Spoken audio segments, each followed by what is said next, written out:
The clown had just finished tying the seventh balloon animal of the afternoon when the sound cut through the backyard, sharp and sudden enough that even the dog stopped barking, and by the time I turned around my grandson Jaden was already stumbling backward, one hand flying up to his cheek, his birthday crown sliding sideways off his head and landing in the grass at his mother's feet. Nicole stood over him, her hand still raised slightly from the follow-through, her face doing something I had never once seen it do in the 6 years she'd been married to my son, a kind of blank, glassy rage that looked less like anger at a 5-year-old and more like anger at something enormous and invisible that had simply chosen this particular moment, this particular child, to finally break loose from wherever she'd been keeping it. He had asked, twice, loudly, for the piñata to be brought out before the cake, the way 5-year-olds do when they've decided something is unbearably urgent, and when Nicole told him no, not yet, he'd grabbed at her arm hard enough to spill the drink tray she was carrying, 6 paper cups of lemonade scattering across the patio in a wide yellow puddle that soaked into 3 other children's shoes. It was, by any reasonable measure, an ordinary birthday party catastrophe, the kind that happens at every child's party ever thrown, forgotten within the hour, laughed about years later. It was not, by any measure, a catastrophe that warranted what happened next. I am 63 years old, and I've spent 31 of those years as an elementary school teacher before retiring 4 years ago, which means I have watched more children have meltdowns over spilled drinks and delayed piñatas than I could possibly count, entire decades of scraped knees and tantrums and tears over party games that ended too soon, and I have never once, not in 3 decades of professional experience with exactly this kind of chaos, seen an adult's hand move the way Nicole's moved that afternoon. I crossed the yard fast, faster than I've moved in years, and got to Jaden before my son Marcus even fully registered what he'd seen, scooping my grandson up against my shoulder while he sobbed the specific, hiccuping sob of a child who was more confused than hurt, though his cheek was undeniably red enough that 2 other parents standing nearby exchanged a look I recognized immediately, the look of people deciding, in real time, whether this was their business to intervene in. Nicole stood frozen for a moment after her hand came down, staring at her own palm like it belonged to someone else, and then she looked up, not at me, not at Jaden, but somewhere past both of us, toward the kitchen window, toward nothing at all really, the look of someone whose mind had briefly, completely, left the premises, the same distant look I remembered seeing once on a student of mine years ago, a boy who'd just watched his own home collapse into a shouting match through no fault of his own and had simply gone somewhere quiet inside himself to wait it out. I held Jaden tight against my chest, felt his small heart hammering, and I said 6 words to my daughter-in-law, quietly, not for the yard full of parents watching, though they heard it too, 6 words I had been sitting on for exactly 4 months, ever since a phone call I'd received late one night that Nicole had no idea I'd ever gotten. I know you haven't been sleeping. I want to explain why those 6 words, and not some sharper accusation, and not some furious demand for an apology, were the ones that made my daughter-in-law's knees actually buckle in that backyard, because to the parents standing around us, confused, they probably sounded almost gentle, almost beside the point given what they'd just witnessed.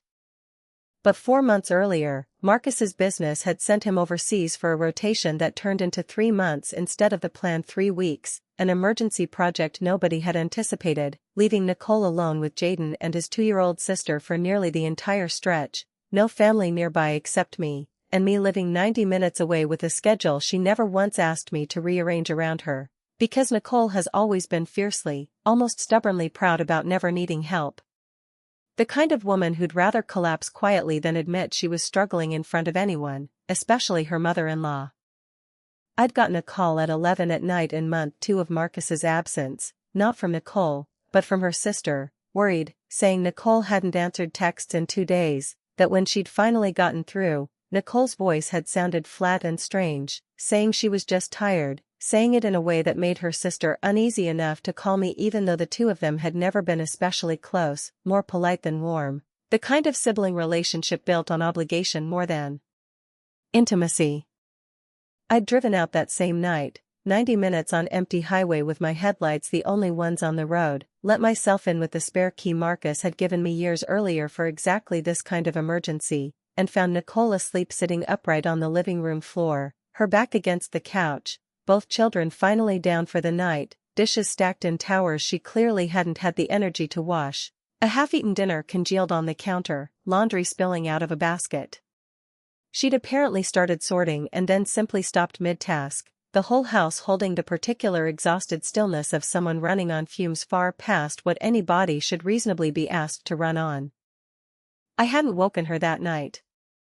I'd quietly washed the dishes, folded the laundry piled on the couch, left a note on the counter simply saying I'd stopped by and everything looked fine, and driven home at 1 a.m, torn between respecting the fierce privacy she'd always guarded and worrying about exactly what I'd just seen with my own eyes. I called her the next day, casual, asked how she was holding up, and she told me, brightly, that everything was great, that she had it handled, that Marcus would be home soon, and I let her have that lie because I understood, even then, that taking it from her before she was ready would only make her retreat further. I should have pushed harder. I've told myself that 100 times since that backyard, that I saw exhaustion tip over into something dangerous, and I let politeness and respect for her pride outweigh the plainer, more urgent thing that needed saying. So when Jaden's small hand grabbed at her arm over a spilled lemonade tray, 4 months of accumulated exhaustion that had never actually resolved itself, that Marcus's eventual return home hadn't fixed because nobody had ever forced the real conversation about how close to the edge she'd actually come, simply arrived all at once in front of a yard full of birthday guests. It wasn't really about the lemonade at all, and some distant, still thinking part of her must have known that even as it happened, the way you sometimes watch yourself do something from a strange remove, understanding even mid-action that the reaction is wildly out of proportion to the cause but somehow unable to stop the momentum already carrying your hand forward. Nicole didn't fall apart in that backyard because I'd exposed some cruel secret about her character. She fell apart because someone had finally said the true thing out loud that she'd spent 4 months, maybe longer, working very hard to keep hidden even from herself, that she had not been sleeping, not really, not enough, not in any way that gave her nervous system room to recover before being asked to absorb one more small chaotic thing. She sank down onto the patio steps, the same steps where the lemonade puddle was still spreading, and put her face in her hands, sobbing in a way that had nothing performative in it at all. A full-body kind of collapse I recognized, having seen it exactly once before, in a colleague of mine years earlier who'd finally been forced to admit she'd been driving to work on autopilot for weeks after her own breaking point had arrived quietly, unannounced, disguised as an ordinary Tuesday.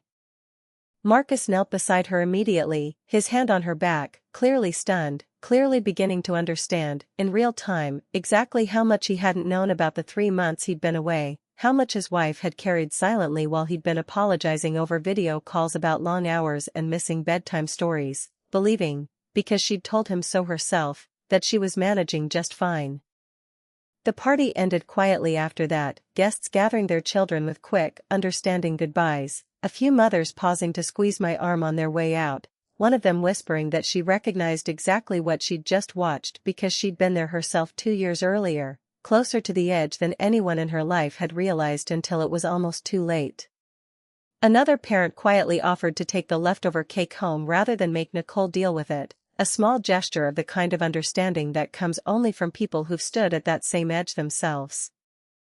By the time the yard emptied, it was just the 4 of us, Jaden finally calm again, distracted by a cartoon inside, his little sister napping in her stroller, and Nicole sitting on those steps with Marcus, still shaking slightly, finally saying out loud, for what she told me later was the very first time in her entire adult life, that she thought something might genuinely be wrong with her, that she didn't understand how a spilled lemonade tray had made her hand move before her mind had any say in the matter at all. I sat down with them both that evening, once the children were settled, and told her plainly what I should have told her 4 months earlier instead of quietly washing her dishes and driving home in the dark.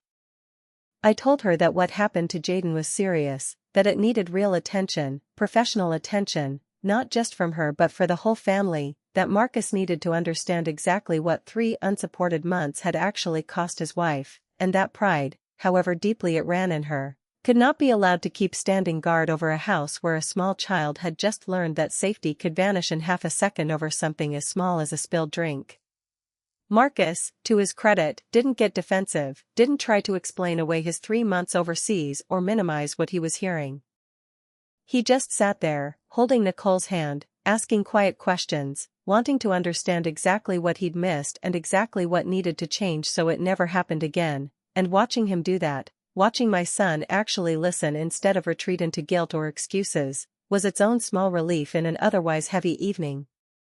That was 5 months ago now. Nicole started seeing a therapist within the week, someone who specializes in postpartum burnout and the particular exhaustion that accumulates in caregivers who've never been given permission to ask for help, and Marcus, to his credit, restructured his work schedule permanently, refusing future overseas rotations longer than a week regardless of what it costs him professionally, a decision that meant taking a step back from a promotion track he'd been pursuing for years, something I know still stings him some days, though he's never once said so out loud in front of Nicole.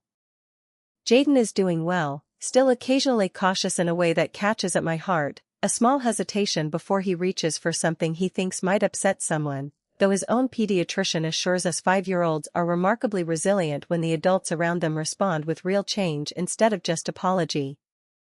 Nicole has told me, more than once since, that those 6 words were the first time in her life anyone had actually seen her exhaustion instead of just her performance of being fine, and that being seen, finally, hurt far more than the shame of what she'd done, but was also, somehow, the thing that let her finally put the mask down. She told me once, sitting at my own kitchen table on a quiet Sunday afternoon, that she'd spent her entire childhood being praised specifically for how little she ever needed, how self-sufficient she was, how she never made a fuss, and that somewhere along the way that praise had calcified into a belief that needing help at all was itself a kind of failure worth hiding rather than a kind of honesty worth sharing. I watch her closely still, the way any grandmother would, but what I watch now looks less like a woman hiding a crisis and more like a woman slowly, deliberately, learning it was allowed to ask for help before the asking became an emergency.